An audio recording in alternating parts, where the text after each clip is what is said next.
Happy First Chapter Friday. Today we're going to be listening to Chapter 1 of A Curse So Dark and Lonely by Brigid Kemerer.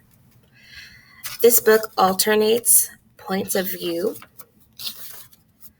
So Chapter 1 is from the point of view of Wren.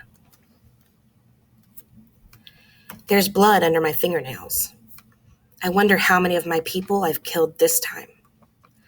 I thrust my hands into the barrel beside the stables.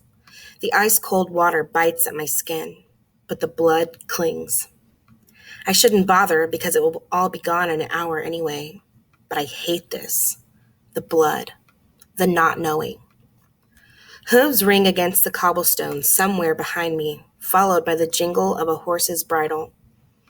I don't need to look. My guard commander always follows at a safe distance until the transition is complete. Guard commander. As if Gray has men left to command. As if he didn't earn their title by default. I swipe the water from my hands and turn. Gray stands a few yards back, holding the reins of Ironheart, the fastest horse in the stables. The animal is blowing hard, its chest and flanks damp with sweat, despite the early morning chill. For as long as we've been trapped here, Gray's appearance is somehow a continual surprise. He looks as young as the day he earned a position in the elite Royal Guard. His dark hair slightly unkempt, his face unlined. His uniform still fits him well. Every buckle and strap perfectly arranged, every weapon shining in the near darkness. He once carried a gleam of eagerness in his eye, a spark for adventure, for challenge. That gleam has long since gone dark, the only aspect of his appearance that is never remade by the curse.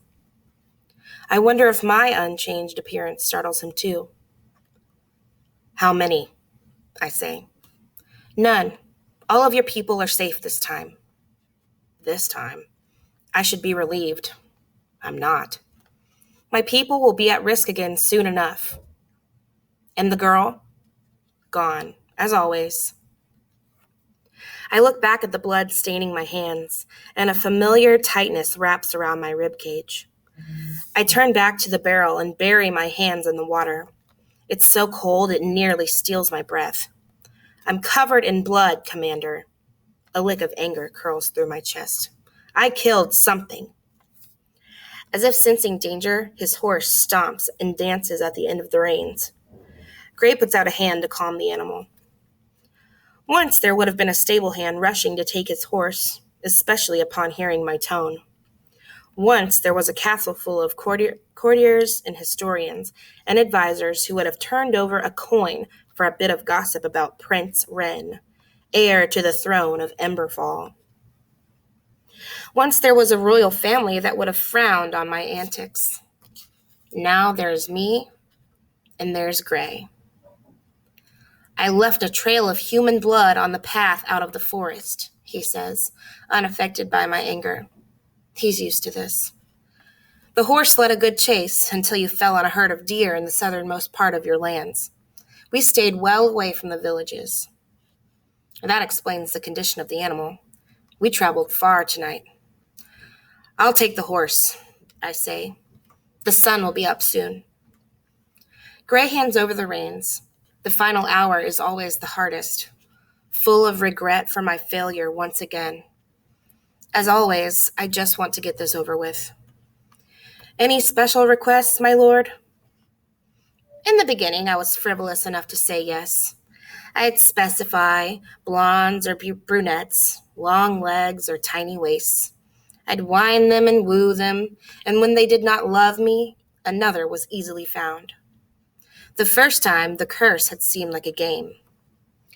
Find me one you like, Gray, I'd say, laughing as if finding women for his prince was a privilege. Then I changed, and the monster tore through the castle, leaving a bloodbath. When the season began, I had no family left, no servants, only 6 guardsmen, 2 of whom were badly injured. By the 3rd season, I had 1. Gray is still waiting for a response. I meet his eyes. No, Commander. Anyone is fine. I sigh and begin leading the horse toward the stables, but then stop and turn. Whose blood made the trail? Gray raises an arm and draws his sleeve back. A long knife wound still bleeds down into his hand, a slow trickle of crimson. I'd order him to bind it, but the wound will be gone in an hour when the sun is fully up. So will the blood on my hands and the sweat on the horse's flanks. The cobblestones will be warm with early fall sunlight, and my breath will no longer fog in the morning air. The girl will be gone, and the season will begin again. I'll be newly 18 for the 327th time.